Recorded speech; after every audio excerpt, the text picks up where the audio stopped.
Hello, everyone. Okay, so now I think I finally figured out the tripod. I know my videos have been all over the place with my face being like right in the video.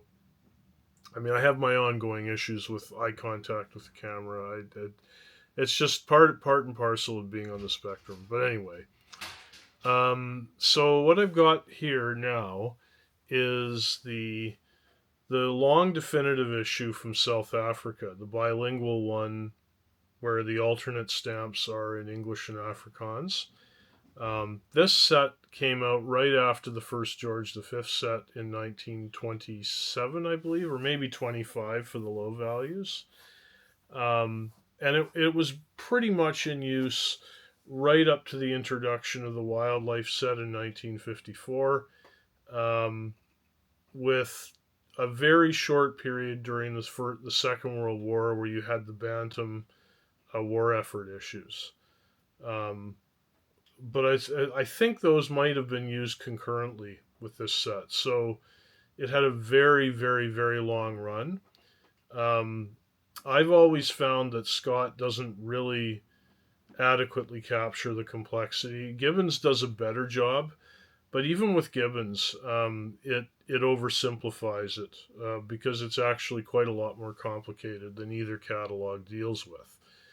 But what I want to do tonight, because I spent a good 2 or 3 or 4 hours last night sorting what I had and checking it, and I thought, well, I might as well document this and do a video and show you guys what I looked at and how I've sorted it and what give you some tips on what to look for. So again, I'll do the same thing with the camera I did in the last video. I'll turn it over and get it pointing down at the stamps, and then you can see what I did. So I'll do that right now. Okay, so we'll turn this.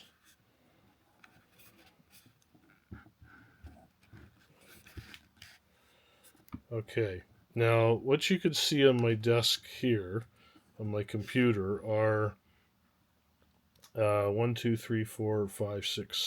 piles of 102 cards. And those are my sorting of the groups of the stamps in this issue. So, in my view, there are basically 7 groups you could sort the printings into. And you're starting with the first issues here from the 1920s, then the next set, then the next group, then next. So this comes actually before this one. Now in Gibbons, okay, Gibbons would list this. They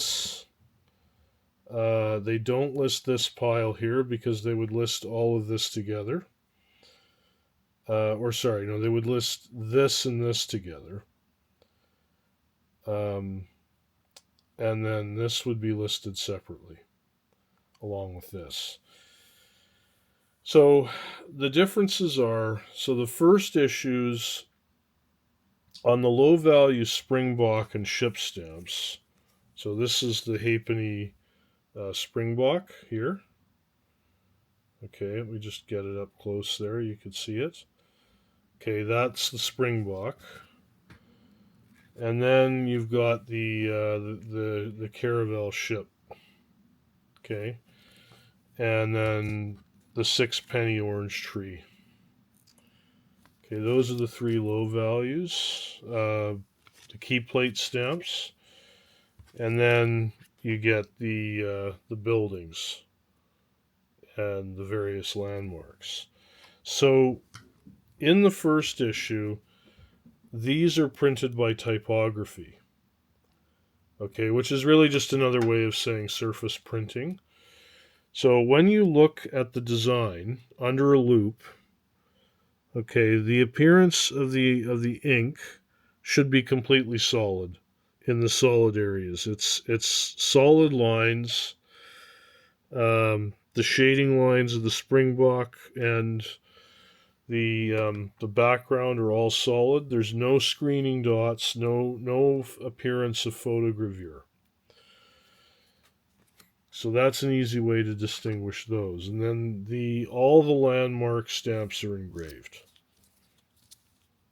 Okay, they're recess printed. So that's the easiest set to identify. It's also the most valuable in the catalogs. So chances are, if you've got a large group of these, you don't have a lot of the engraved stamps unless they're singles. Pairs are worth quite a lot of money, and you won't generally have those in a random unsorted group of South Africa, at least not in quantity. So then the next issue that gets listed in the catalog is the first photogravure set, which in Gibbons they call rotogravure. And it's the one in which the Afrikaans stamp, okay, which is Swede Africa, okay, SUID Africa. Okay, Swede Africa is one word. Okay, there is no hyphen separating Swede from Africa. Whereas in the subsequent printings, all of the subsequent printings, there's a hyphen. Okay, now that doesn't help you when you get to the English stamps, because of course the English ones that say South Africa say the same thing on all the other sets. So identifying those is a little trickier, but what it comes down to is the type of printing and the quality of the printing. So because these are photogravure, they are a screen of dots. Okay, and what happens with the printings on these issues is the very earliest printings have a very fine screen. So the dots run together and they form solid patches of color and lines that appear to be lines as opposed to groups of dots. As the printings progress, from here to here to here to here, what happens is they get coarser and coarser. And the different parts of the design, the frames and the centers, get coarser at different rates. So on this set, the stamps are solid. The frame looks solid. Okay, and the lines appear as lines. There's no dots visible. And same with the center. Okay, so all of the printing appears to be, at least on the low values, all solid. Okay, when we look at the higher values, or I should say the landmarks, it's the same thing. The centers all appear to be solid color. The colors themselves tend to be a little bit more subdued compared with the later ones. So, for instance, on the Caravel issue here, I mean, that's still a pretty good carmine color, but I'm just going to switch this light on here just to give us a bit better. Yeah, there we go. That's a bit better lighting. The later printings here, there are some dark fuchsias that are much brighter and deeper and richer than these early printings. And you'll see as you go through the shades of violet. This is a dollar violet. Later it becomes bluer and brighter. The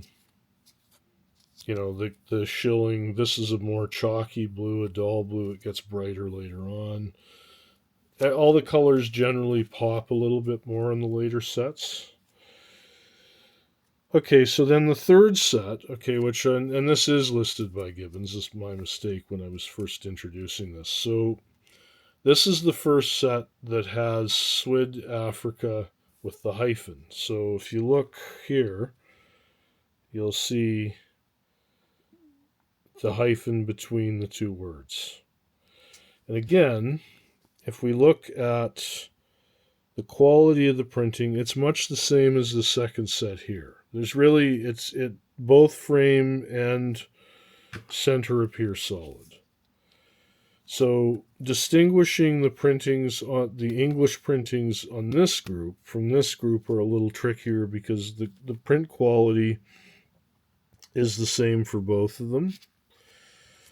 And the only real hint I can give you there comes down to shades, where colors on these later printings are a little bit brighter and a little more vibrant than the earlier ones.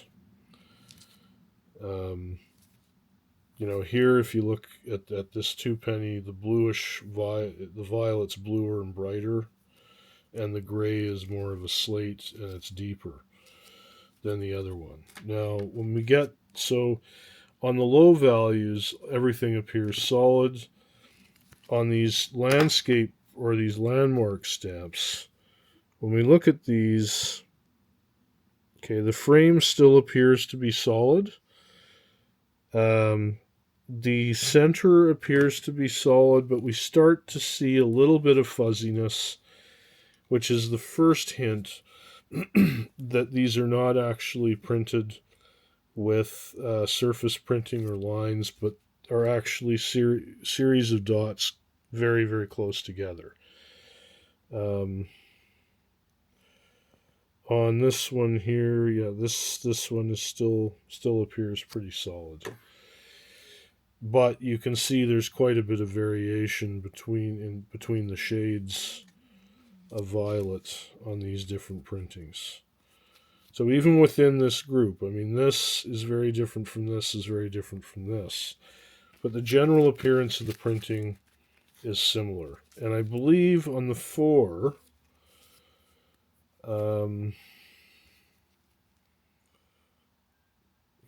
the 4 penny here, there's a detail to do with the scroll work. I don't know what it is off the top of my head now, but Gibbons, there's two type differences on this one. One of them's expensive and one is cheap.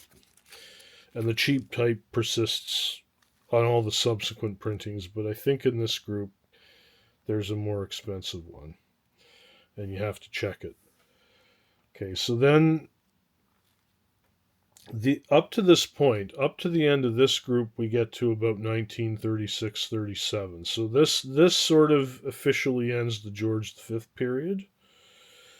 And then we get into what Gibbons lists as, or actually Gibbons doesn't list this group, but they list the later one, which is a George VI set. So in this one, it's the same with the hyphen, but the difference here is we get the introduction of some new values. We get this 1.5 penny. I think that's a mine or a processing plant for ore or something.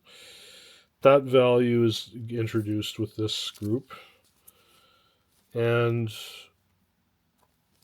the same values persist. But what happens with these is the frames continue to be solid, but the centers appear screened, and we start to see screening dots on the high values. The low values are still much the same, except that the colors. Okay, the way to distinguish these two here from these other ones here is that the colors get a little bit deeper. The centers are a deeper gray-black on these. That's a much brighter orange compared with that, and more red to the orange. So just more saturated color. But the actual appearance, like if we look at on the orange tree here, okay, if we look at the frame, it's solid. But if we look at the vignette, okay, if you look at the lines next to the tree, you're going to see that they appear kind of jagged. And that is because you're starting to see the beginnings of the screening dots. Okay. Then if we look at the actual landscape stamps or landmarks, what we see is the very beginnings of a little bit of fuzziness and dottiness on the frame and on the centers. But again, it's not. It's still very fine. It's not. It's not really coarse, but it is very clearly visible as photogravure with screening, as compared with the set from the 30s. Okay, then you get the war, with the two war effort sets, the larger design and then the smaller design that were issued in the Bantam's size. Um, and then after that, okay, there's the low values are reissued in a monocolor. So the Springbok is all blue green and the ship is all red. And that's the only way it comes. So that's just a very brief printing. And then the later set that's listed are the same values, but now the design size is reduced. So these are slightly smaller than the earlier ones. That's quite a lot smaller than the earlier, and then there's a bantam size version of it, and the small 2 penny. And these are the very last printings made in the early 50s. So this one here, this group that I showed you, this is the last, this is what Gibbons lists as the screened rotogravure set in the George VI period. So there you have it. So all the different ways to quickly go through, and well, it's not quick. It takes time to sort. It takes. I'm just going to put this back up so you can see me when I'm finishing up here.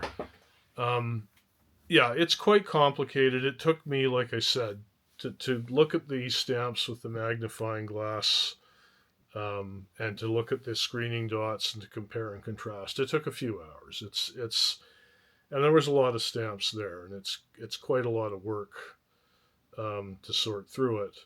But it's well worth it because in the screened rotogravure set and the second set before it, most of the values there, even the pairs, are pretty cheap in the catalog.